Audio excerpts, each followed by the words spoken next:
اپنوں سے بڑوں کی عزت، چھوٹوں پہ شفقت، اور کچھ یہاں سے پیغام لے کر کے گھر تک لوٹیں اور اس پر عمل کرنے کی کوشش کریں، ورنہ پوری رات تقریر سنیں، پوری رات نعت خوانی سنیں، اور اس کے بعد اگر اس نعت خواں کے نعت خوانی سے اگر ہم نے فائدہ حاصل نہیں کیا، صرف مزہ اور چاشنی کے لیے اگر بیٹھے، تو میرے حساب سے یہ بیٹھنا کارآمد ثابت نہیں ہے نا۔ میری بات تلخ خیر کڑوی ہے، میں لطیفہ کا قائل نہیں ہوں اور لطیفہ کہنا بھی نہیں چاہتا۔ حضرات، کہنے کا مطلب یہ ہے جب ہم محفل میں بیٹھیں تو ادب بھی ملحوظ ہونا چاہیے، اس لیے کہ ہم کسی دنیا دار کے محفل میں نہیں بیٹھے ہیں، رسول پاک کے محفل میں بیٹھے ہیں، اور جب یہاں بیٹھے تو ہمارا دل بھی مدینہ ہونا چاہیے، ہمارا عشق بھی مدینہ ہونا چاہیے، ہمارے خیالات میں بھی مدینہ ہونا چاہیے، تصور میں بھی مدینہ ہونا چاہیے، تب جا کے لگے گا کہ ہم کچھ سن رہے ہیں اور آپ کو سنا رہے ہیں۔ ہم بار بار آپ کو کہیں کہ سبحان اللہ کہیے تو اس میں آپ کا کیا فائدہ ہے؟ میرے ذہن پر اور میرے کہنے پر، میرے اسرار پر اگر آپ سبحان اللہ کہتے ہو تو مجھ کو زیادہ فائدہ پہنچے گا، اس لیے کہ سبحان اللہ ضد پر نہیں بولنا چاہیے۔ سبحان اللہ اور الحمدللہ اور ماشاءاللہ کے نغمے اور ترانے اور یہ بولی کب بولنا چاہیے؟ جب دل کو کوئی بات چبھ جائے تو کسی اور کی تعریف میں زبان نہیں کھولے، اپنے ابا کی تعریف میں زبان نہیں کھولے، اپنے بھائی کی تعریف میں زبان نہیں کھولے۔ اگر دل کو کوئی بات چبھ جائے تو اس خالق کائنات کی تعریف میں اپنی زبان کھولے، جس نے زمین کو بھی بنایا ہے، جس نے آسمان کو بنایا ہے، جس نے پوری کائنات کو بنایا ہے، اس خالق کائنات کی تعریف میں اپنی زبان کو کھولتے ہیں تو انشاءاللہ تعالی میرا یقین کہتا ہے، میرا وجدان کہتا ہے، اگر ایک مرتبہ سبحان اللہ آپ محبت کے ساتھ اللہ کے بارگاہ میں کبریائی بلند کرتے، کبریائی کے لیے، بڑائی کے لیے، تعریف توصیف کی نیت سے اگر آپ سبحان اللہ کہتے ہو تو 90 نیکیاں آپ کے نامہ اعمال میں سبحان اللہ، زبردستی نہیں کہنا، اور ہم زبردستی کہلانے کے قائل بھی نہیں ہیں۔ انشاءاللہ تعالی آپ کا جب دل چاہے گا تب بولیے، دیوانگی چڑھنی چاہیے، دیوانگی چڑھنی چاہیے۔ دیوانگی جب حضرت بہلول دانا پر چڑھی تو بنے ہوئے ریت کو جنت بنا کر کے زبیدہ کو بیچے۔ حضرت شیخ سیدنا پیرے پیرا میرے میرا بڑے پیر دستگیر حضرت شیخ سیدنا عبدالقادر جیلانی رضی اللہ تبارک و تعالی عنہ پر جب دیوانگی چڑھی اور دیوانگی کا جب رنگ آیا تو میں عبدالقادر جیلانی فرماتے ہیں، ہم سب کے بڑے پیر فرماتے ہیں کہ میں مشرق میں رہوں اور میرا کوئی مرید مغرب میں شیر کے جبڑے میں چلا گیا ہو اور پھر وہ مجھے اپنی مدد کے لیے عبدالقادر جیلانی کو پکارے تو اللہ کی عزت کی قسم کھا کر کے کہتا ہوں، حضرت شیخ سیدنا عبدالقادر جیلانی فرماتے ہیں کہ میں اپنے مرید کو مشرق سے بیٹھے بیٹھے مغرب میں شیر کے جبڑے سے اس مرید کو نکال کر کے مار۔ شرط یہ ہے کہ ہم غوث کے سچے وفادار تو بنے، نام کہ ہم تو مسلمان ہیں لیکن ہمارا دل بھی مسلمان ہے، ہمارا صبح بھی مسلمان ہے، ہمارا شام بھی مسلمان ہے، ہمارا اٹھنا بیٹھنا بھی مسلمان ہے۔ یہ صرف تصنع اور بناوٹ پر ہم چل رہے ہیں، ہم دکھاوے پر چل رہے ہیں۔ یہ ٹوپی اور یہ کرتا، یہ جبہ و دستار صرف دکھانے کے لیے بھی ہے یا پھر عمل کے لیے بھی ہے؟ اگر عمل آپ کا اچھا ہے، جبہ و دستار کچھ نہیں ہے تو بھی کامیاب ہے، اور عمل اگر کچھ نہیں ہے اور سب کچھ ہے پھر بھی ناکام ہے نا۔ دیوانگی چڑھی، توجہ ہے آپ کی، توجہ ہے تو توجہ میری طرف ہونی چاہیے۔ میں شہزادہ وقار ملت حضرت علامہ نعمان اختر فائق الجمالی صاحب قبلہ متصل لہو نورانی کی دعائیں لے کر کے چند باتیں آپ تک کے پہنچانے کی کوشش کرتا ہوں، اس لیے کہ ابھی حضرت تازہ بالکل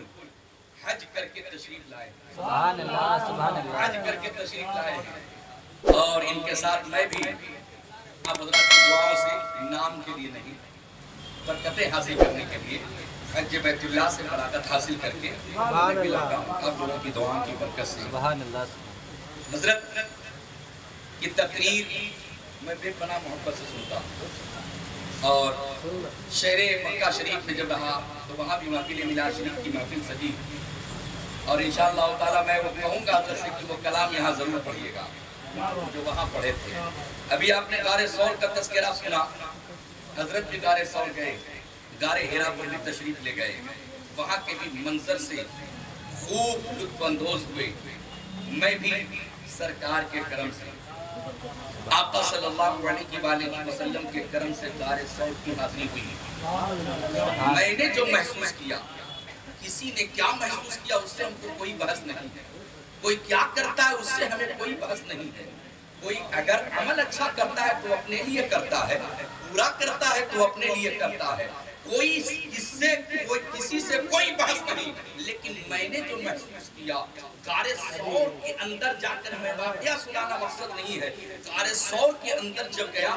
تو میں نے یہ محسوس کیا، قسم خدا کی 1450 برس گزر جانے کے بعد بھی آج بھی مصطفیٰ جان رحمت صلی اللہ علیہ وسلم جس غار کو غار ثور کہا جاتا ہے، جہاں 3 روز آپ نے قیام کیا، جب وہاں میں پہنچا تو ایسا محسوس ہوا کہ آج بھی تازہ خوشبو آ رہی ہے۔ اور یہی تک کہ حد نہیں ہے، آپ حضرت علامہ نعمان صاحب قبلہ متصل لہو نورانی سے سماعت کریں گے، احد کے شہیدوں کے بارگاہ میں جب فاتحہ پڑھنے گیا تو وہاں سے بھی تازہ لہو کی خوشبو آ رہی ہے نا، تازہ لہو کی خوشبو آ رہی ہے۔ دیوانگی کیسی ہونی چاہیے، دیوانگی کا رنگ کیسا ہونا چاہیے، ہمارا کردار کیسا ہونا چاہیے، ہمارا عمل کیسا ہونا چاہیے، جس عمل سے میرے آقا کی روح کو خوشی مل جائے، جس عمل سے میرے آقا کی روح کو تسکین مل جائے کہ صرف ہم بریانی اور پلاؤ کھانے والے مسلمان بن کر کے رہ جائیں۔ نہیں، ہونا یہ چاہیے کہ صحابہ کی سیرت سے، صحابہ کے کردار سے ہم کچھ باتیں اتفاق ہے۔ دیوانگی کیسی ہونی چاہیے، کسی شاعر نے بہت پہلے کہا تھا، دی زباں حق نے ثنائے مصطفیٰ کے واسطے، دی زباں حق نے ثنائے مصطفیٰ کے واسطے، دل دیا حب حبیب کبریا کے واسطے، میرے آقا کا مدینہ ہی ہے وہ دارالشفا، میرے آقا کا مدینہ ہی ہے وہ دارالشفا، جس جگہ عیسیٰ بھی آتے ہیں دوا کے واسطے۔ اور ایک شعر اور اسی زمین پر سن لے، خدائے پاک نے اس کو امان دے دی ہے، خدائے پاک نے اس کو امان دے دی ہے، نبی کے نام پر جس نے بھی جان دے دی ہے، نبی کے نام پر جس نے بھی جان دے دی ہے، نہ روک پائے گا اس کو رضوان جنت بھی، علی کے لال نے جس کو زبان دے دی ہے،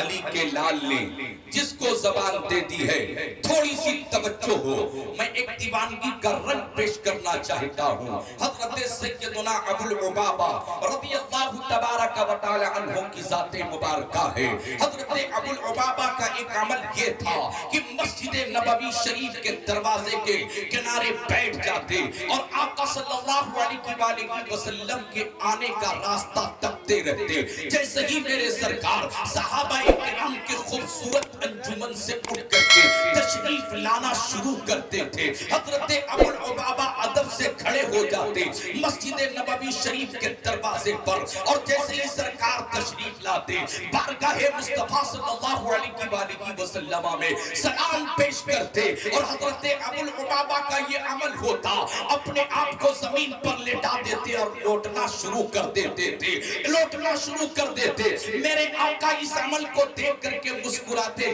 اور آگے تشریف لے جاتے۔ ایک ایک دن حضرت عمر فاروق اعظم رضی اللہ تبارک و تعالی عنہ نے پوچھا اے بھائی ابو لبابہ یہ تو بتاؤ تم ایسا عمل کیوں کر کے کرتے ہو؟ تم اچھا لباس پہن کر کے آتے ہو، صاف ستھرا کپڑا پہن کر کے آتے ہو، پھر اپنے کپڑے کو گندا کرنے کی کوشش کیوں کرتے ہو؟ میل کچیل